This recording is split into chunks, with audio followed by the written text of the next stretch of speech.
Bienvenidos apasionados en la lectura y estudio de la palabra de Dios.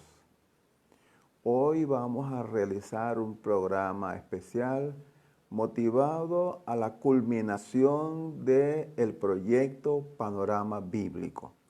Panorama Bíblico fue un proceso que comenzó el 29 de septiembre y constituyó el leer cada uno de los 66 libros de la Biblia, es decir, un resumen de cada uno de los 66 libros de la Biblia, con el objeto de motivar el estudio, la lectura y el estudio de la misma, así como también la puesta en práctica de ese sagrado libro. El propósito fundamental del mismo, además de motivar la lectura de ese precioso documento que viene de parte de Dios, del corazón de Dios, es que conmemorar los 503 años de la Reforma Protestante, así como también conmemorar un año más de la impresión de la Biblia en castellano, o sea, de la primera traducción de la Biblia en castellano, hecho que ocurrió el 28 de septiembre del año 1569. Que fue con la impresión de la Biblia, como dije, la primera Biblia en castellano, por Cipriano Casidoro de Reina. Y posteriormente esa versión, esa traducción fue revisada por Cipriano de Valera y entonces tenemos la Biblia conocida como la Biblia Reina Valera. Por esos dos motivos decidimos pues implementar el proyecto de lectura, de motivación de lectura de los 66 resúmenes de cada uno de los libros de la Biblia para inspirar la lectura de los mismos. En ese proyecto participaron más de 200 personas, quienes cada día estuvieron leyendo cada uno de estos resúmenes. Como sabemos todos nosotros, la Biblia es la palabra de Dios. Ella misma dice pues que los santos hombres escribieron inspirados por el Espíritu Santo. Entonces, en estos 66 libros tenemos un legado muy particular de Dios en el cual nos muestra el plan de salvación, nos muestra la realidad de la existencia de Dios. Este sagrado libro tiene como objeto mostrarnos, revelarnos a Dios, su propósito creador al crear al hombre, el universo, el hombre, así como también el destino de la humanidad. Este extraordinario libro comienza, como sabemos, en Génesis. En el libro de Génesis arranca con esa expresión que todos conocemos: en el principio creó Dios los cielos y la tierra, que es Génesis 1:1. Y a partir de allí arranca entonces el proyecto divino de desarrollo de la humanidad. En Génesis se muestra cómo Dios crea al hombre a su imagen y semejanza, y a partir de allí entonces se desarrolla todo una revelación mostrando a Dios, el carácter de Dios, el corazón de Dios, el motivo por el cual Dios crea al hombre, el propósito pues que tiene para la humanidad y el destino del mismo. Como sabemos, en el capítulo 3 de Génesis se habla de la caída. La caída tuvo como consecuencia que hubo una ruptura, una distorsión del plan original de Dios en cuanto a que el hombre fue creado santo, puro, perfecto, apartado del mal y temeroso de Dios, como son las características que conocemos de Job, este gran hombre de Dios. Bien, el hombre cayó en lo que denominamos la caída por la desobediencia, y eso ocasionó pues la ruptura de la relación con Dios y la expulsión del huerto del Edén. Entonces Dios propuso un proyecto divino para restaurar el orden creado. para restaurar al hombre y a la totalidad de la creación. Bueno, ese es el contenido esencial de la Biblia, mostrar el plan de Dios de restauración. En ese plan entonces entran grandes hombres y vemos el desarrollo de la historia. Comienza con el llamado a Abraham, que cuando Dios allá en Génesis 12 le dice, vete de tu tierra y de tu parentela a una tierra que yo te mostraré, y lo envía pues a la tierra de Canaán. Abraham obedece a la instrucción y comienza entonces el desarrollo del plan. En el llamado a Abraham, Dios le promete que su simiente va a bendecir a toda la simiente de la tierra. Esa simiente de Abraham, como sabemos, es los descendientes de Abraham. Entonces quiere decir que la descendencia de Abraham iba a ser para bendición a todas las naciones. ¿Y cuál es la descendencia de Abraham? Bueno, como sabemos muy bien, Abraham tuvo un hijo que llamó Isaac. Isaac tuvo otro hijo, el nieto de Abraham, que se llamó Jacob.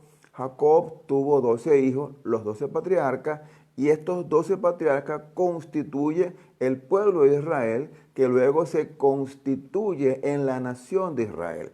Entonces la nación de Israel es la descendencia de Abraham, la cual va a bendecir a las naciones. Israel fue creado para bendecir a las naciones. Ahora, ¿por qué Israel bendice a las naciones? Israel bendice a las naciones porque de Israel nace Jesucristo, que es el clímax del plan divino en cuanto a la salvación se refiere, a la redención se refiere. Jesucristo, cuando hablaba con la mujer samaritana, allá en Juan capítulo 4, él decía, porque la salvación viene de los judíos, es decir, la salvación viene de la tribu de Judá, de la nación de Judá, y Judá es descendiente de Israel. Entonces Israel bendice a las naciones a través de Jesucristo, que es la máxima expresión de los descendientes de Abraham. Por eso es que Israel tiene un papel fundamental en la historia. Bueno, la Biblia, además de mostrarnos esa realidad del proyecto de restauración a través de Jesucristo, eso lo vemos en el desarrollo en el Antiguo Testamento. Los profetas anunciaron la venida de Jesucristo. Isaías fue uno de los grandes promotores, de los grandes privilegiados en anunciar el advenimiento del Mesías. Y él es denominado el profeta evangélico porque es el que más énfasis hace en el advenimiento del Mesías redentor. Bueno, esa esperanza se mantiene durante todo el desarrollo de la nación de Israel hasta que se materializa con la venida de Jesucristo. Pero paralelo a esos hechos, notamos pues cómo Dios va conduciendo la historia. Dios conduce la historia de Israel, pero también conduce la historia de la humanidad para ese propósito. Entonces, nosotros en la historia universal, en los estudios que hemos hecho de historia universal, hemos analizado, hemos estudiado los grandes imperios mundiales. Y se nos ha hablado, por ejemplo, del imperio babilónico con Nabucodonosor, se nos ha hablado del imperio persa con Darío el Grande, Ciro el persa también.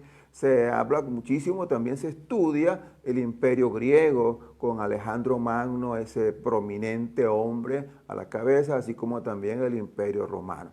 Bueno, esos imperios que se estudian en los libros de historia y que en la escuela y en la universidad lo hemos investigado, son parte del proyecto divino. Cuando uno lee el libro de Daniel, este gran hombre que propone una revelación de parte de Dios, él habla entonces allí se nos revela cómo es el proceso histórico, ese que estudiamos en la universidad o en la escuela primaria. Mediante un sueño, Dios reveló los acontecimientos que iban a ocurrir en la humanidad. Esto se reveló en lo que denominamos el sueño de Nabucodonosor. Nabucodonosor, el gran emperador babilónico, por cierto, Nabucodonosor fue el rey que capturó a Jerusalén, que destruyó a Jerusalén y llevó cautivo al pueblo de Israel, al pueblo de Judá, a la nación de Judá. Durante 70 años estuvo en cautividad por producto pues del plan divino. ¿Por qué surge Nabucodonosor? Bueno, porque es parte del proyecto de Dios de desarrollo histórico. En el sueño de Nabucodonosor, en el capítulo 2 de Daniel, se narra que Nabucodonosor tuvo un sueño. Él quiso conocer cómo serían los acontecimientos mundiales y entonces tuvo un sueño. Y ese sueño que se describe como la estatua de Nabucodonosor o la estatua del sueño de Nabucodonosor.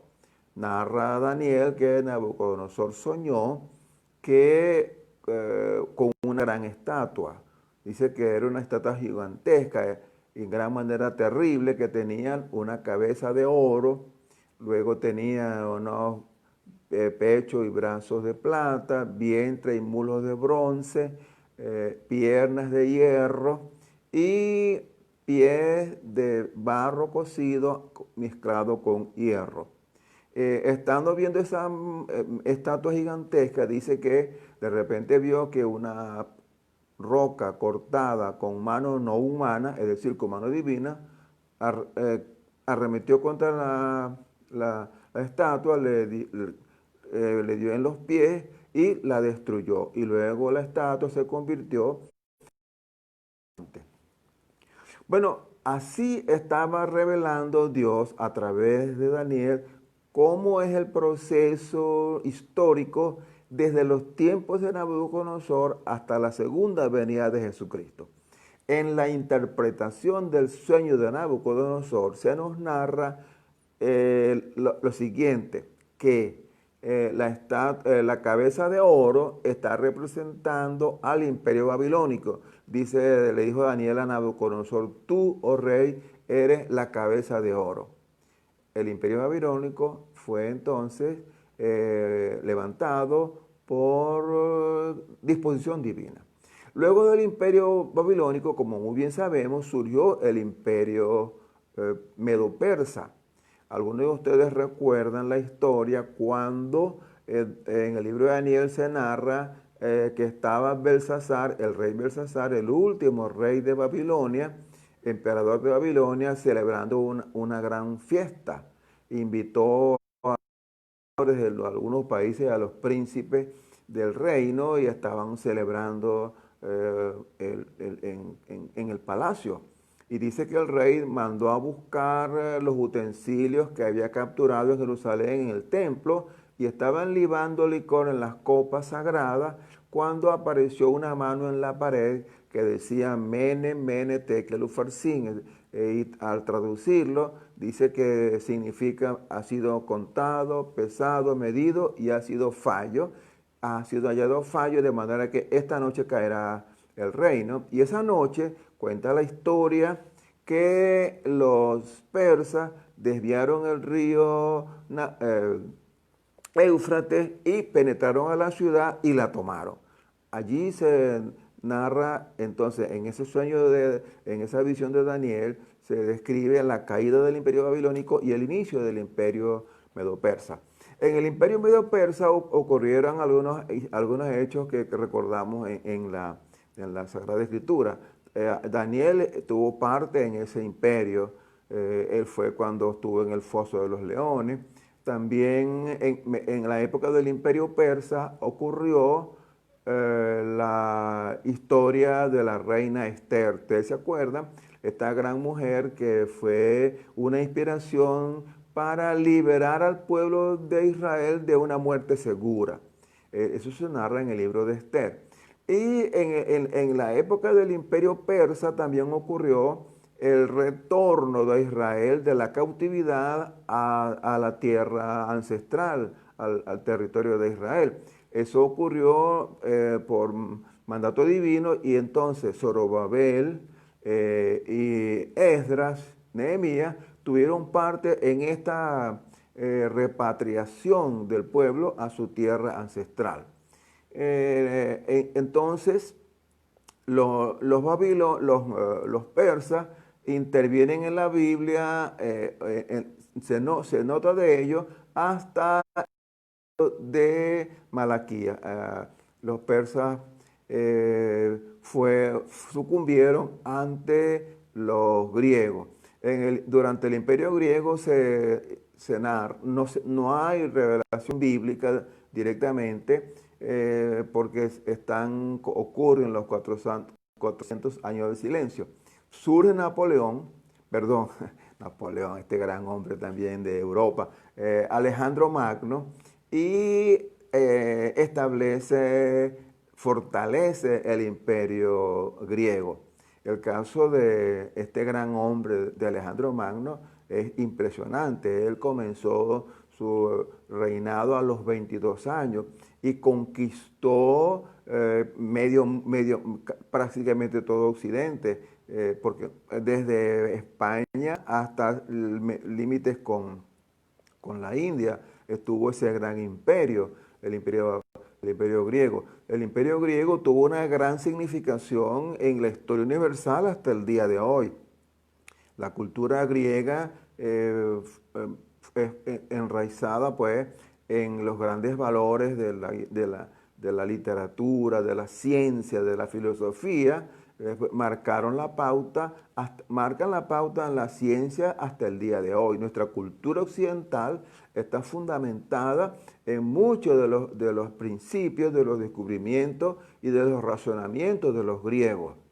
Los griegos son artífices de muchas cosas, de muchos conocimientos que conocemos hoy día.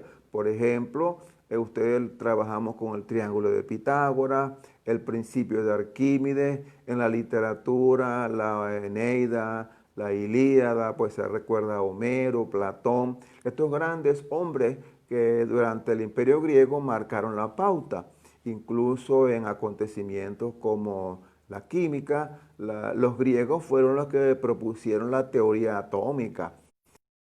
Demócrito, un filósofo griego, fue el encargado de proponer la teoría atómica. Es impresionante que solamente con el razonamiento lógico, con la intuición, Demócrito comenzó a pensar qué pasaría si la materia se divide, un trozo de materia se divide infinitamente. Él dijo, la lógica. Dijo, bueno, llegará un punto en que la materia no se puede dividir más porque si se divide desaparece. Hay un punto entonces en que la materia llega a que es indivisible. Indivisible en griego es átomo. Entonces de ahí viene el concepto del átomo que hoy en día pues se estudia en la física y en la física cuántica, las grandes aplicaciones de aquella intuición que tuvo Demócrito. Los griegos pues hicieron un gran aporte. El imperio griego luego de la muerte de Alejandro se dividió en varias secciones. Hubo 4 generales de los de Alejandro Magno, quienes dividieron el imperio en 4 reinados. Casandro fue uno de ellos, Ptolomeo fue otro, Lisímaco y también Seleuco. Estos 4 generales dividieron el imperio griego y uno de ellos, Ptolomeo, fue importante porque durante su reinado en Siria y Judea, él propuso y propició la traducción de la Biblia del hebreo al griego, lo que se denomina la Septuaginta. Esto fue un gran avance porque entonces el mundo occidental tuvo acceso a la Biblia porque antes estaba escrita en hebreo y el hebreo es el lenguaje litúrgico de los judíos del momento. Entonces, cuando la Biblia se traduce del hebreo al griego, fue un gran avance porque entonces se puso la Biblia a mano de todo el mundo occidental. Porque ocurrió algo muy característico durante el ejercicio de los griegos. Dice la historia que Alejandro Magno iba conquistando territorios, pero además de conquistar militarmente, él llevaba en su ejército un grupo de filósofos que iban impartiendo la cultura griega. Por eso por eso el gran impacto de la cultura griega. Bueno, los griegos sucumbieron ante los romanos. Unos 30 años antes de Jesucristo, sucumbió el imperio griego a manos de los romanos, surge el imperio romano, y como sabemos el imperio romano abarca gran parte de la historia del Nuevo Testamento. Dicen los historiadores que los romanos tomaron militarmente a los griegos, pero los griegos tomaron culturalmente a los romanos. De ahí surge la cultura grecorromana, que todavía tiene influencia en la actualidad, la cultura grecorromana. Los romanos entonces son utilizados por Dios. Vean ustedes cómo Dios va utilizando los imperios a sus fines. Los romanos hicieron un gran aporte en los planes de Dios. ¿Por qué? Porque durante el imperio romano se estableció lo que se conoce como la paz romana. La paz romana. Eso quiere decir que había paz porque el ejército romano era implacable. Ante cualquier sedición, el imperio lo atacaba drásticamente y los reprimía e impedía cualquier sedición. Por eso había paz romana. El imperio romano también tuvo otra gran característica, una gran virtud, es que hizo muchísimas carreteras que todavía están en Europa, se pueden ver las vías romanas. Y eso lo hizo con dos objetivos. Número uno, para facilitar la movilización del ejército en caso de una emergencia, y también para facilitar el comercio. Entonces se expandió el comercio, se hizo muchas carreteras, y aquello facilitó entonces luego la movilización a través del Imperio Romano, a través de toda aquel vasto imperio. Durante la época previa al Imperio Romano ocurrieron algunos acontecimientos que tuvieron impacto en el Nuevo Testamento. Ya mencioné uno que fue el caso de la traducción de la Biblia del hebreo al griego, la conocida como Septuaginta. Pero también en aquella época que se denomina el periodo intertestamentario de unos 400 años de silencio, aparecieron algunas sectas como por ejemplo los saduceos y los fariseos.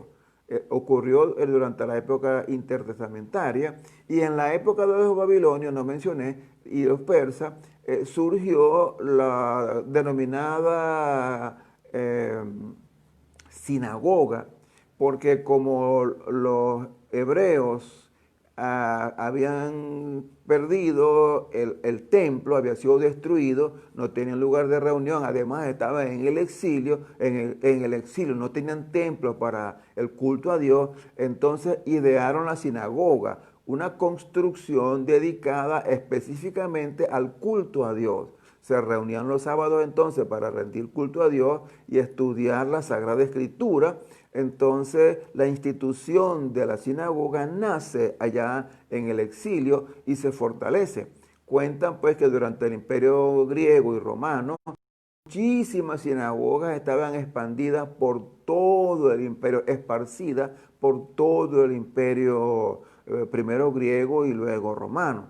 Ellos facilitaron la construcción de sinagogas, porque los romanos tenían una cualidad, que aquellas religiones que le eran sumisas, ellos le permitían funcionar. Por eso es que muchas veces reprimían a los judíos. Pero cuando los judíos no se alzaban, digámoslo coloquialmente, pues entonces le permitían desarrollar su proyecto, incluso pues el desarrollo de la sinagoga. Bueno, todo esto tuvo un impacto en el Nuevo Testamento, porque entonces, como sabemos, muchas veces Jesús fue a enseñar a la sinagoga. En la sinagoga Jesús propuso aquella gran disertación al inicio de su ministerio, cuando dice: el Espíritu de Jehová está sobre mí, en Lucas 4, porque me ha ungido para llevar buenas nuevas a los pobres. Y así pues, en la sinagoga Jesús comienza su ministerio. Luego de la sinagoga se va a las casas también y comparte en las casas. Y por toda Galilea, Judea y Samaria su ministerio, como dice en Juan 5:39, que Jesús recorría las ciudades y aldeas y pueblos anunciando el Evangelio, enseñando en la sinagoga y sanando toda enfermedad y dolencia. Bueno, Dios fue preparando el terreno para que estos imperios facilitaran el desarrollo de su plan. Bueno, ¿cómo será de impactante esto? Que incluso en la muerte de Jesucristo los romanos tuvieron parte, porque como sabemos nosotros, los judíos le sentenciaron a muerte, pero no lo podían matar. Entonces ellos utilizaron a los romanos para que crucificaran a Jesucristo, de manera que los romanos tuvieron parte en el plan divino cuando sacrifican a Jesucristo y de esa manera cumplen el proyecto divino de que Jesucristo tenía que ser sacrificado como cordero para que quite el pecado del mundo. Bueno, los romanos también tuvieron un impacto tremendo en el Nuevo Testamento que no se narra en la Biblia, pero que también fue un impacto para el Evangelio y para la fe. Que en el año 70 los romanos, producto de una sedición, de una revuelta de los judíos, en Jerusalén vinieron y destruyeron la ciudad. Destruyeron el templo. Eso ocurrió en el año 70 después de Jesucristo. Arrasaron con la ciudad, destruyeron el templo y expulsaron a los judíos, mataron a muchos y a otros los llevaron prisioneros. Hubo pocos prisioneros porque mataron a la mayoría. Mataron a los sacerdotes, quemaron muchos de los libros sagrados e impidieron que los judíos volvieran a su territorio. Así pues que a partir del año 70 los romanos impidieron que los judíos estuvieran en su territorio y fueron esparcidos otra vez por todo el mundo. Un historiador, Flavio Josefo, decía que no había ciudad en el país, en el mundo, donde no estaba un judío. Los judíos fueron esparcidos por todo el territorio del imperio romano. Ahora bien, durante el Imperio Romano, como dije anteriormente, se facilitaba el libre tránsito. Eso facilitó al apóstol Pablo para expandir el Evangelio, porque como Pablo era ciudadano romano, él tenía digamos, pasaporte diplomático, e iba por eso es que él viajó por toda la cuenca del Mediterráneo predicando el Evangelio, y él dijo que predicó prácticamente en todas las grandes ciudades de Asia, de Grecia, e incluso iba para España y estuvo en Roma, pues, porque fue prisionero y llevado cautivo a aquel lugar. Eso facilitó pues entonces la extensión del Evangelio, y la sinagoga también fue un factor importante en la expansión del Evangelio, porque como ustedes recuerdan, cada vez que Pablo llegaba a una ciudad, lo primero que hacía era visitar la sinagoga, y en la sinagoga él demostraba a través de la Escritura la realidad de que Jesucristo era el Mesías prometido. Y en la sinagoga muchos judíos creyeron en Jesucristo. Es verdad que muchos lo rechazaron también. Incluso se formaban grandes alborotos, como en Tesalónica, en Corinto, en Éfeso. Hubo alborotos producto de que los judíos rechazaban el mensaje del Evangelio, el mensaje de Pablo. Pero muchos judíos llegaron a aceptar el Evangelio en aquel entonces. Bueno, sigue la historia. Los judíos fueron esparcidos y estuvieron durante muchos años dispersos por el mundo. Luego cayó el Imperio Romano, más o menos como en el siglo IV de nuestra era, cayó el Imperio Romano y surgió el Imperio Otomano. Como ustedes saben, los musulmanes, comenzó la religión islámica, musulmanes, y entonces ellos tomaron lo que se denomina la tierra prometida.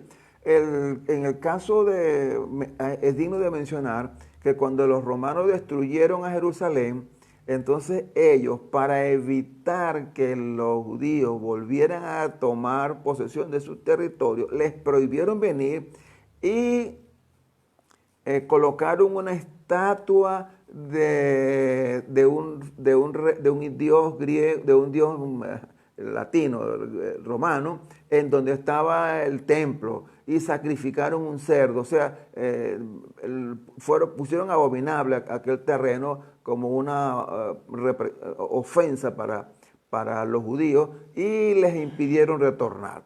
Entonces, y para completar su obra de tratar de erradicar a los judíos y el sentimiento judío, entonces cambiaron el nombre de Judea, porque recuerdan que era la provincia de Judea, le cambiaron el nombre de Sirio-Palestina. Los romanos cambiaron el nombre de, ustedes recuerdan que en el Nuevo Testamento se dice que el territorio que Jesús recorrió era Judea, Samaria y Galilea, esas tres provincias.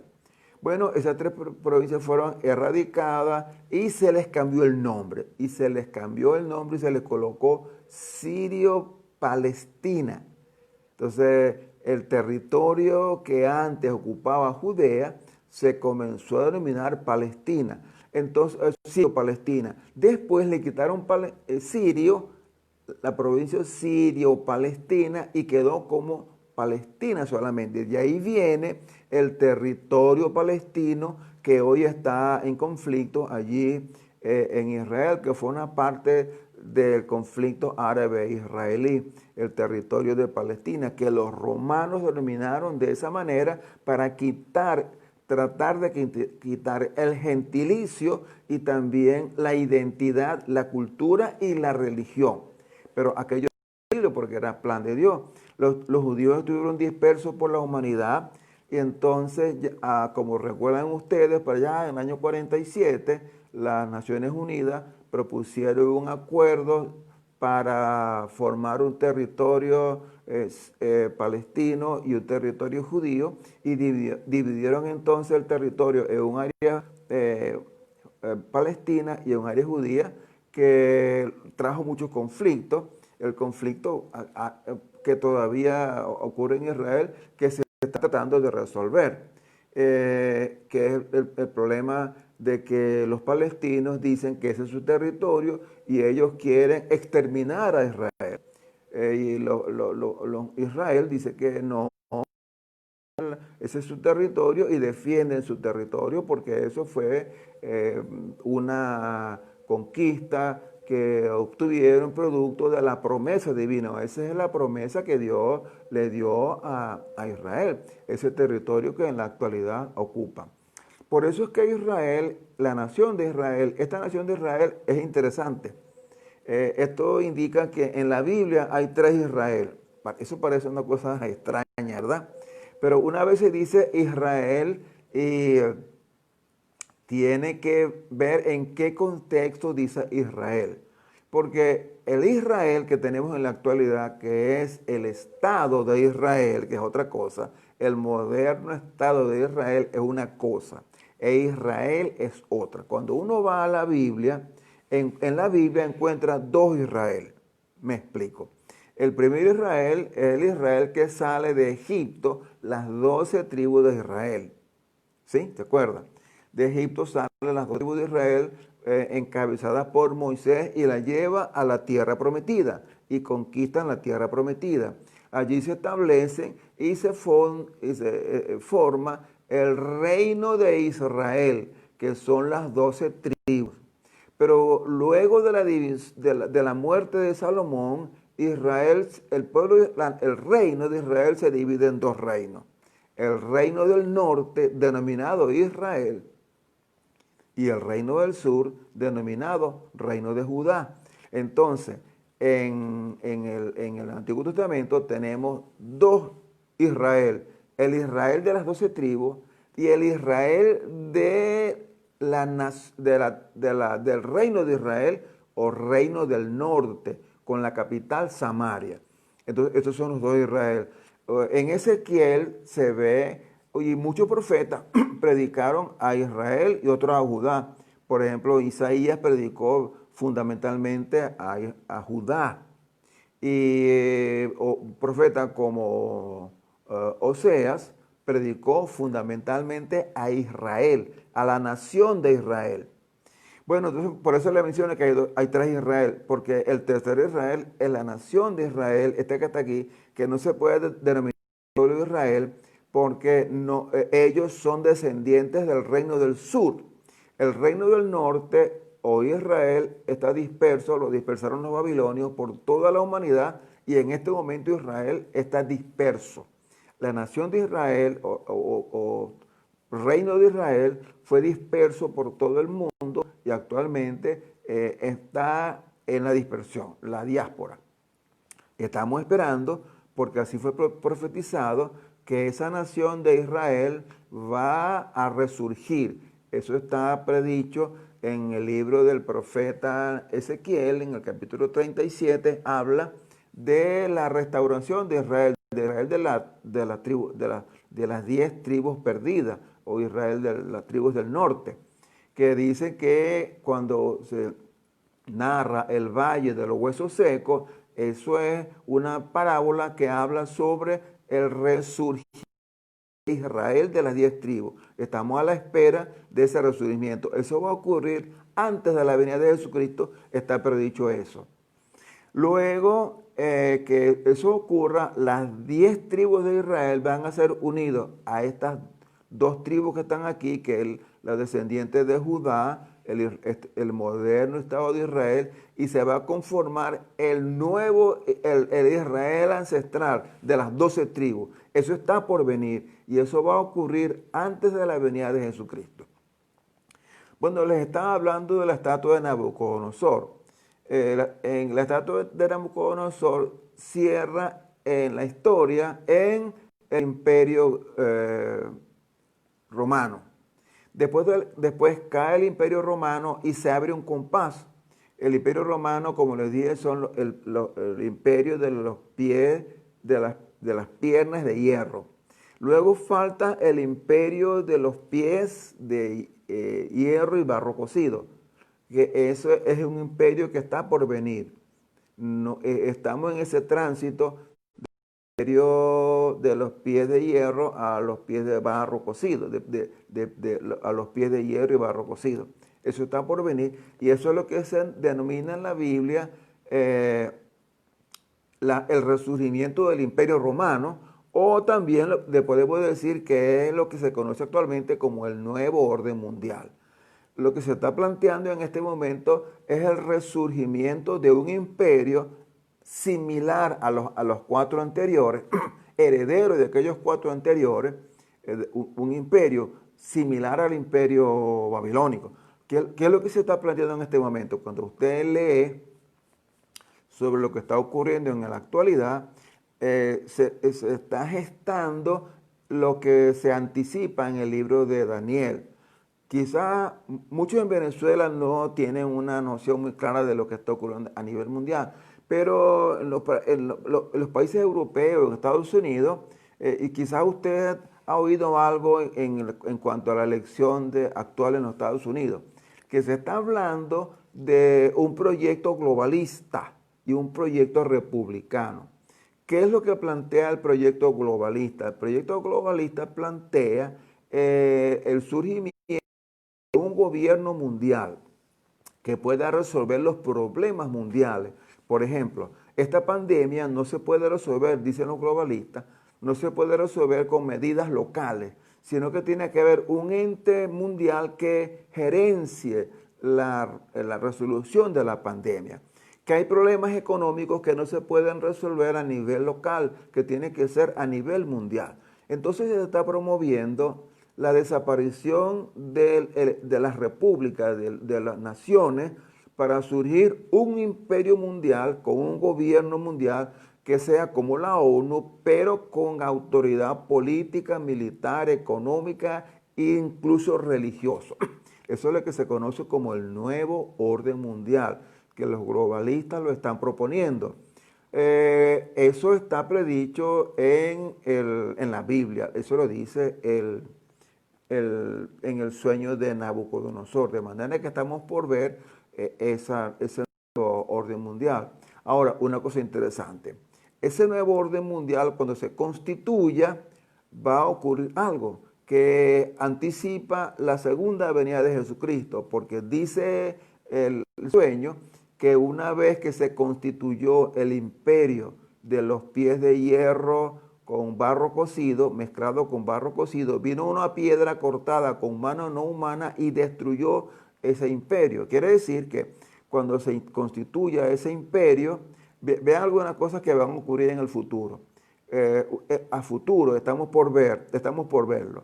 La constitución de ese gobierno mundial, lo veremos, el nuevo orden mundial, antes de la venida de Jesucristo. Otro acontecimiento que ocurrirá antes de la venida de Jesucristo es el resurgimiento de las 10 tribus de Israel, eso está predicho, y la unión con el actual Israel para fundar el Israel histórico, el de las 12 tribus. Eso está por venir.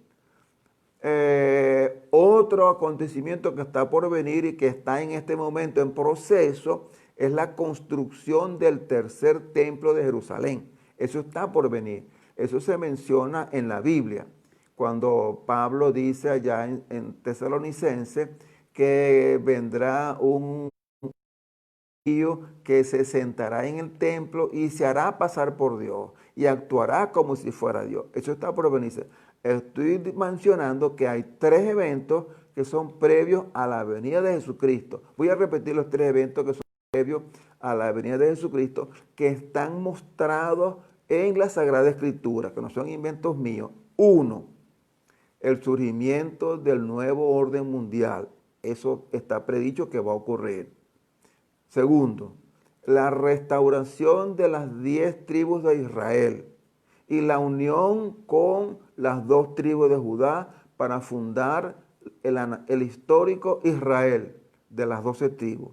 Y en tercer lugar, la construcción del templo de Jerusalén. Eso está predicho en la Biblia.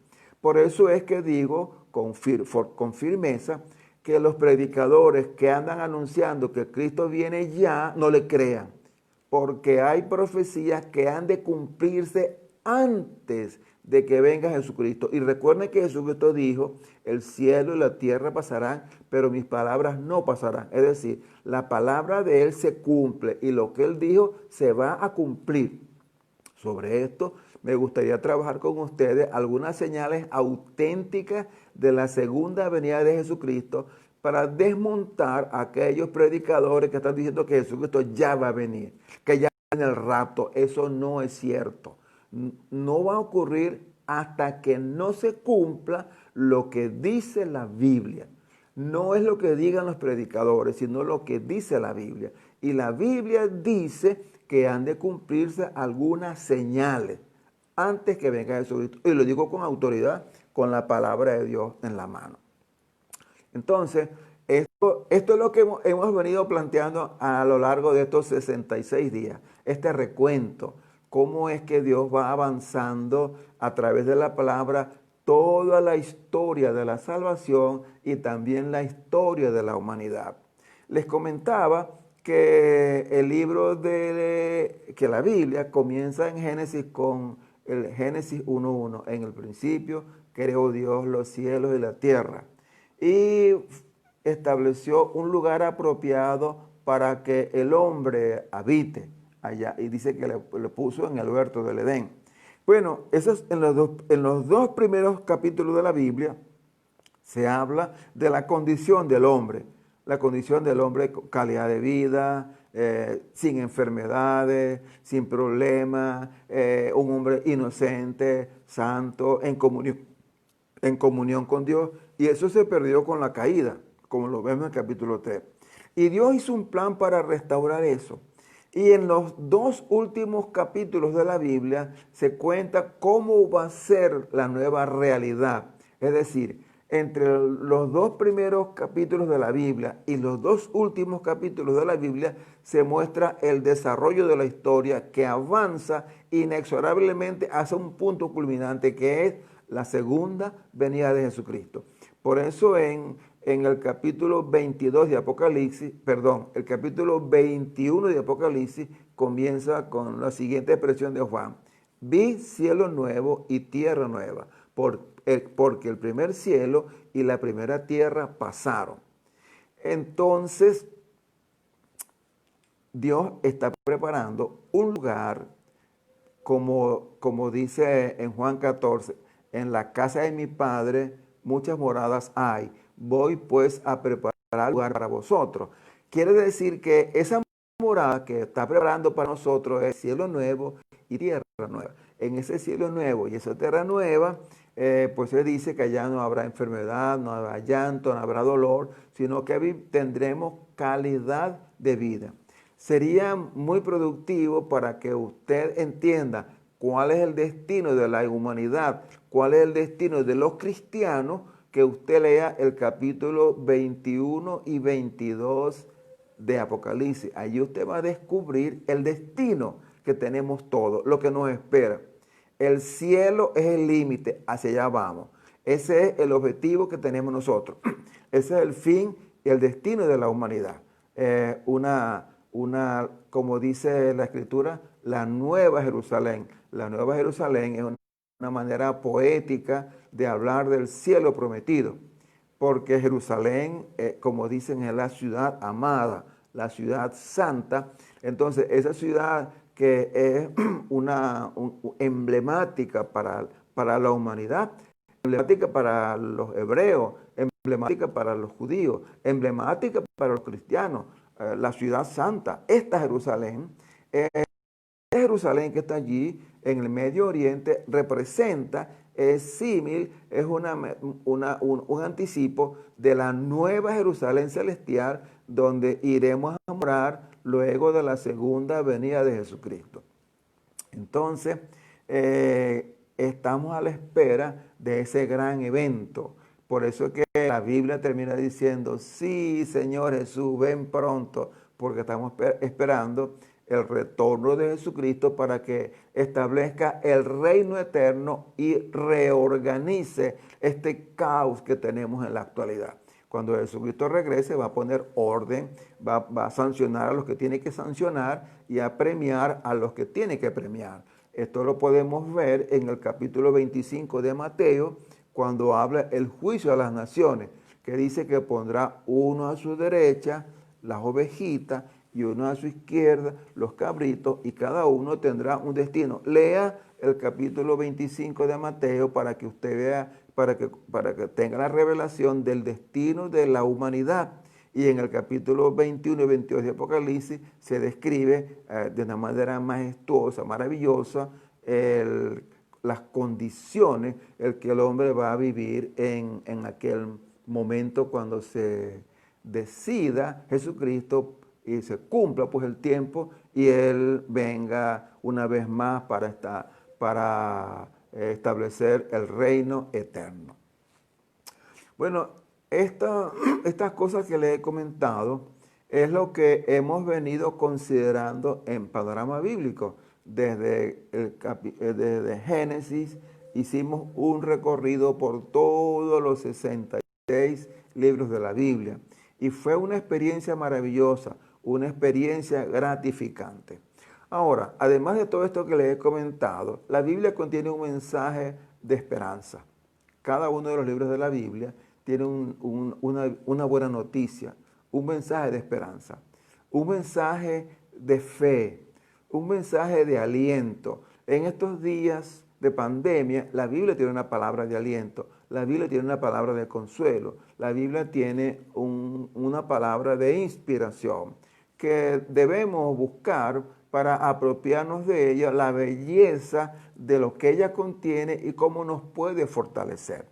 Falta espacio aquí para poder mencionar todas las cosas que la Biblia habla para beneficio de la humanidad.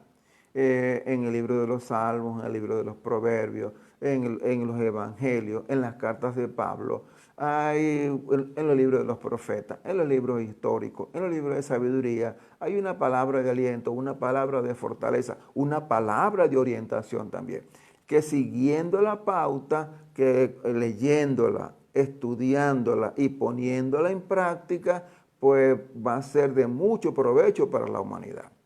Es justo mencionar que cada vez que la Biblia es puesta en la mano de una persona, esa persona cambia. Fue el caso del etíope que iba hacia Gaza, de Jerusalén a Gaza, que se narra en el libro de Hechos.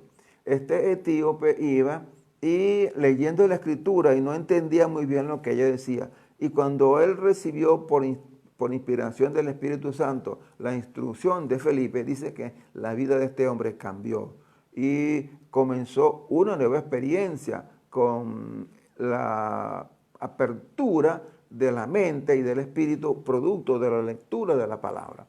Leer la palabra trae muchos beneficios. Ocurrió también en los tiempos del rey Josías, como se narra en el Antiguo Testamento, o en los tiempos del rey Ezequías, que a través de la lectura de la Biblia hubo grandes movimientos reformadores y transformaron la vida de la nación. Incluso personas fueron beneficiadas con la inspiración que tiene la palabra de Dios. Cada vez que la Biblia es puesta en manos del pueblo, hay cambios sociales. La historia así lo demuestra. Por eso es que a veces uno siente con dolor, con angustia, observa lo que ocurre en Latinoamérica. Latinoamérica es un país eminentemente cristiano. Bien sabemos que la religión que se profesa en Occidente, y concretamente aquí en América Latina, es la religión cristiana, desde el punto de vista de la perspectiva o desde el punto de vista de la perspectiva evangélica. En otras oportunidades he mencionado que un 65%, de acuerdo con los estudios demográficos, corresponden a población católica y un 25% a población evangélica. Estamos hablando de un 90% de la población se dice ser cristiano. Ahora, una población que dice ser cristiana y no acude a la Biblia, pues hay mucho que pensar, hay mucho que reflexionar. Un continente que profesa el cristianismo pero no lo practica, tiene mucho que decir. Entonces, esto es un desafío para los dirigentes religiosos en el sentido que tenemos que hacer mayores esfuerzos para inspirar a las personas que lean la Biblia y que la pongan en práctica. Hay hechos, hay evidencia de pueblos en América Central que han puesto en práctica la palabra y hubo transformaciones sustanciales en estos pueblos, y en pueblos indígenas. Y en general, pues, nuestra sociedad en la actualidad está requiriendo con urgencia una otra reforma. Una reforma que sea sustentada en la palabra de Dios. Tenemos que volver a la Biblia. Observen ustedes también algo muy interesante, que esta pandemia está trastocando la liturgia religiosa, porque ahora la mayoría no puede acudir a los templos porque por motivos de seguridad y para evitar el contagio de la pandemia se recomienda que no existan aglomeraciones. Eso es una ruptura, eso es un cambio de paradigma que nosotros tenemos que asimilar. Entonces, ya si no podemos ir al templo, pero ¿qué es lo que dice la Biblia? ¿Quién es el templo? Dice la Escritura que nosotros somos templos de Dios. Cada uno de nosotros somos templos del Espíritu Santo. Y nuestra casa es un santuario donde se debe reverenciar, honrar y glorificar a Dios. Esto fue lo que ocurrió en el tiempo del Nuevo Testamento. ¿Dónde nació la iglesia? La iglesia nació en las casas. En las casas se reunían, en las casas partían el pan, es decir, hacían lo que llaman la Eucaristía o la Santa Cena o la comunión, la hacían en las casas. En las casas enseñaban la Escritura. En la casa comenzó a funcionar la iglesia. Si usted lee la historia de la iglesia, usted encontrará que durante los primeros 300 años las iglesias funcionaron en casa. Entonces por eso había muchísimas iglesias lo que pasa es que la palabra iglesia es una palabra griega que significa realmente congregación, que había muchísimas congregaciones esparcidas a lo largo y ancho del Imperio Romano, de innumerables congregaciones cristianas que se reunían los domingos, dice, para partir el pan, para la comunión unos con otros y para la edificación. Y ellos ganaban el favor del pueblo desde la casa. La pandemia nos ha obligado a volver a los principios de la iglesia en el Nuevo Testamento, que es volver a la casa y edificarnos en la casa. Eso es importante, que tenemos que destacar, que tenemos que resaltar.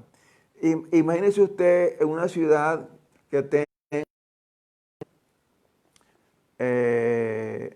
1 millón de habitantes, para poner un número redondo, 1 millón de habitantes, de los cuales el 90% son cristianos, es decir, 900.000 son cristianos, 65% católicos, evangélicos. Ahora, en ese 1 millón de habitantes, por lo general, existen unos, digamos, 500 templos, algunos católicos, otros evangélicos.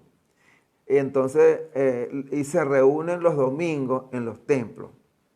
Ahora, imagínese usted que en lugar de 500 templos haya 900.000 lugares de reunión, es decir, en las casas.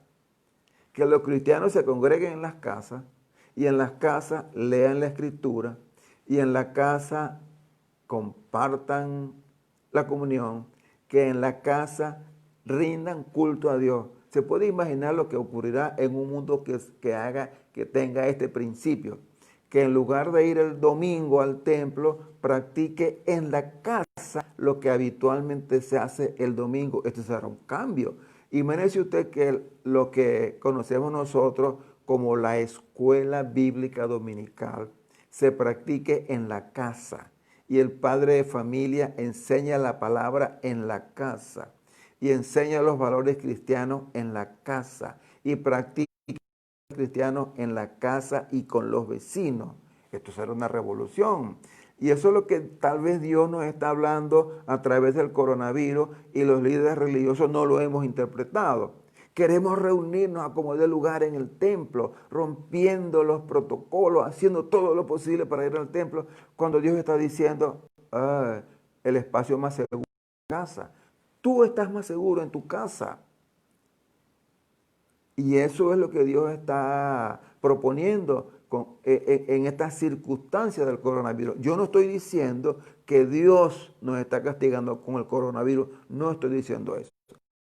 Pero es un accidente que ocurrió, así como ocurrió muchos en la vida de la humanidad. Pero Dios entonces nos está diciendo, bueno, aprovechen estas circunstancias para un cambio de paradigma, para un cambio en las estructuras, porque ese cambio va a ser muy significativo.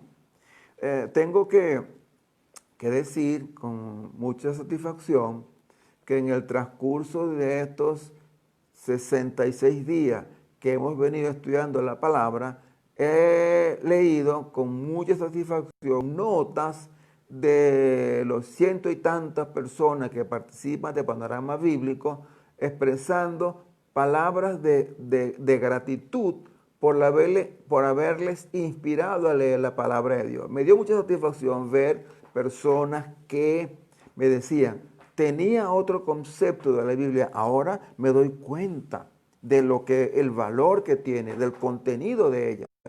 De personas que me digan, ni tenía idea de que la Biblia tenía 66 libros. Y que muchos durante estos 66 días tuvieron un encuentro más próximo con la palabra y se animaron. Decían, estoy leyendo en profundidad el libro de Isaías.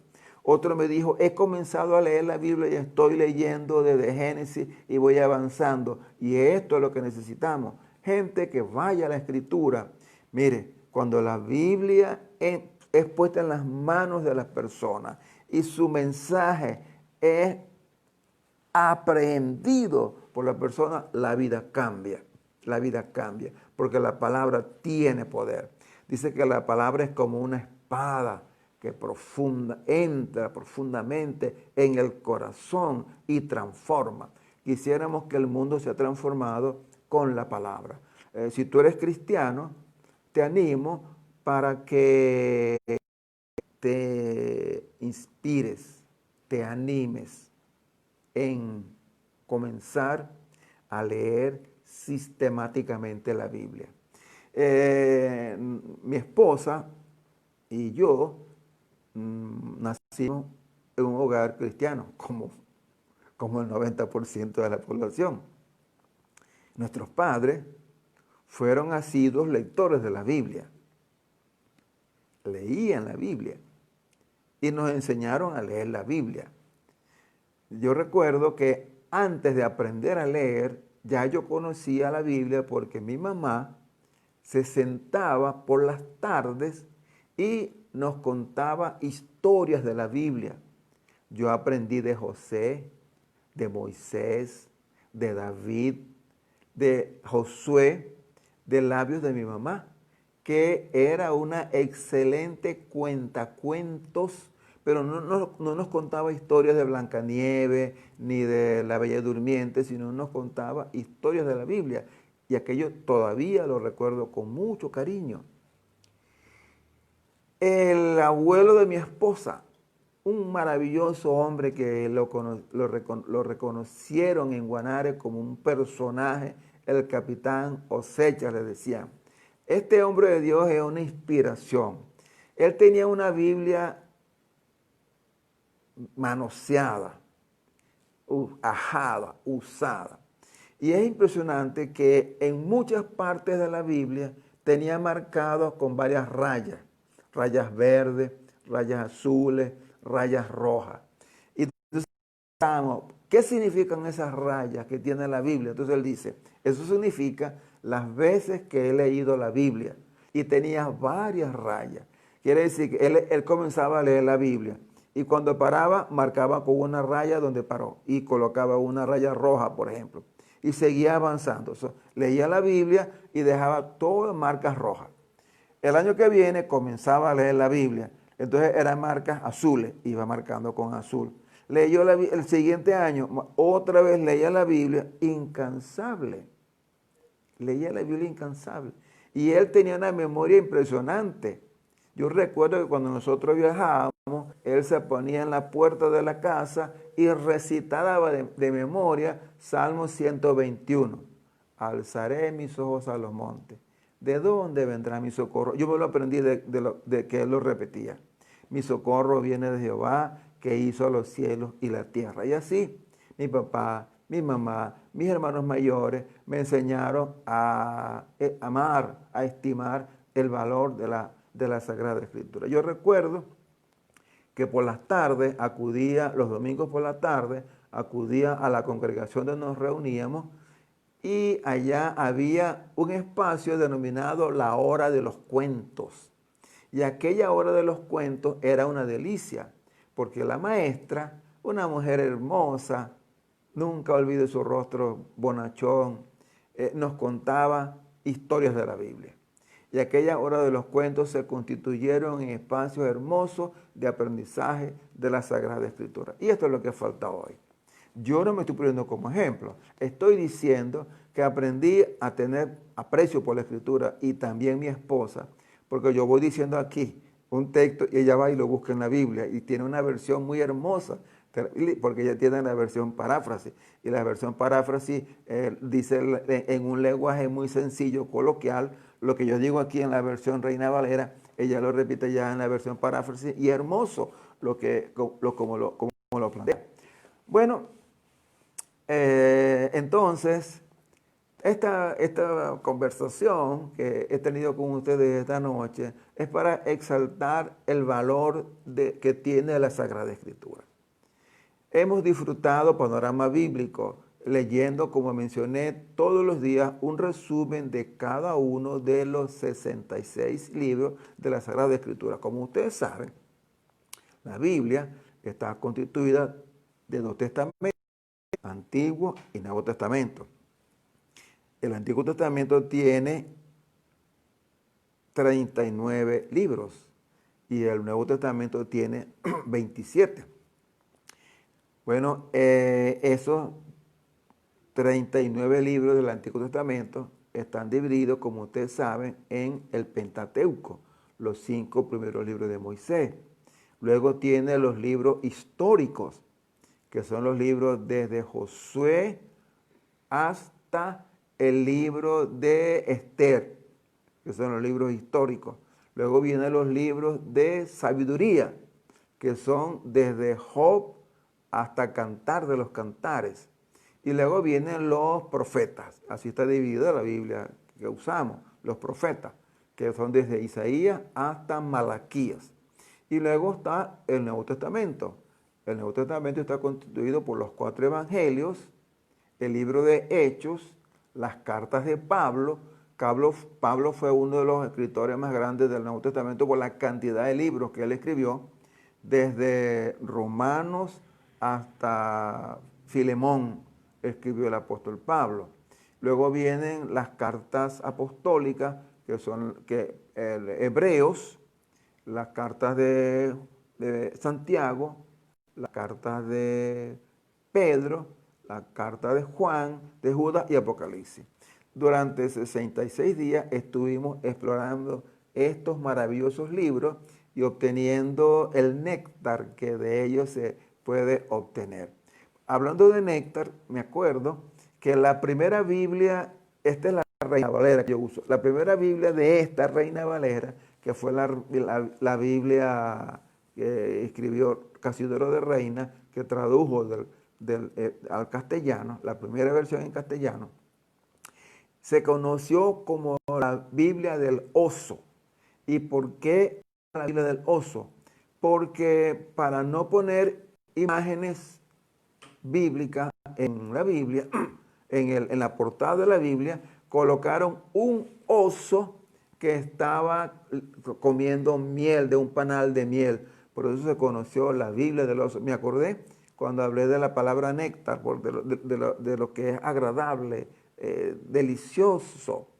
Bueno, es delicioso cuando uno acude a la palabra de Dios y puede encontrar el alimento, el nutriente que te puede edificar, que te puede inspirar, que puede producir cambios en las vidas de las personas. En el transcurso del panorama bíblico, para mí fue muy placentero el reconocer de una persona que en cada uno de los 66 estudios que hicimos de cada libro, hizo un comentario. Y muchos de ustedes hicieron comentarios en los espacios que tuvimos y fue realmente una delicia. Me sentí inspirado al compartir con ustedes este tiempo maravilloso de lectura de la palabra de Dios. Creo que es conveniente cerrar este conversatorio leyendo una porción de la Biblia. Y uno de los más hermosos textos que podemos encontrar en la Sagrada Escritura que nos puede inspirar es el Salmo 23, un salmo muy conocido, que muchos de ustedes lo tienen, lo recuerdan y lo recitan. Bueno, pero voy a leerlo de aquí en la versión Reina Valera. La versión Reina Valera, el Salmo 23, un salmo muy significativo, escrito por el rey Salomón. El rey Salomón, antes de ser constituido en rey, era pastor de ovejas.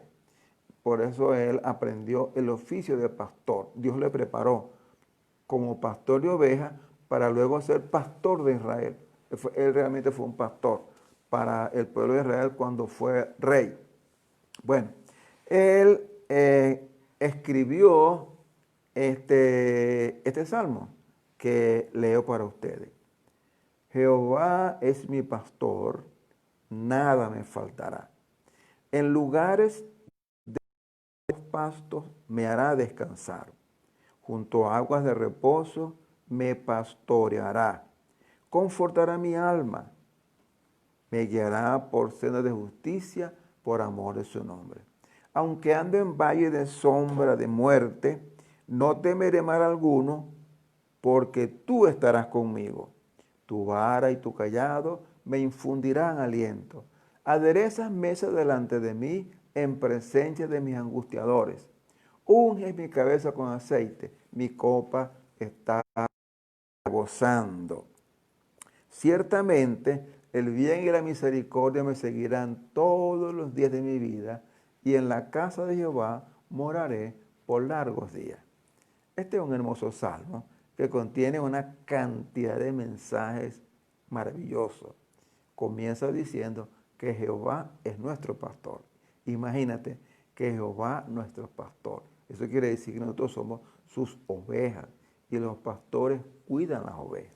Entonces nosotros estamos bajo el cuidado del pastor maravilloso, del pastor divino, por eso nada nos falta. Dice que Él nos protege, nos lleva a lugares de delicados pastos, o sea, nos alimenta, nos produce, nos da tranquilidad y descanso, reposo. Y también dice pues que incluso nos hace un banquete, incluso en presencia de nuestros angustiadores, de los que nos persiguen. El Señor nos da un banquete. Y dice, finaliza diciendo que en la casa de Jehová moraré por largos días.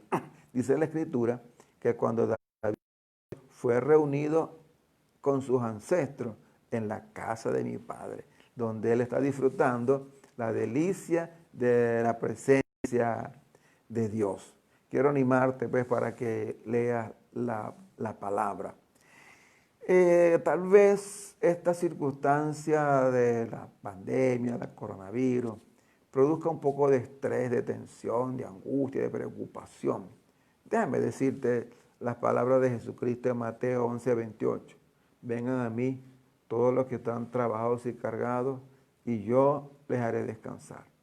Llevad mi yugo sobre vosotros y aprended de mí, que soy manso y humilde, y hallaréis descanso para vuestras almas. Esta es la palabra que dice Jesucristo para ti en esta oportunidad.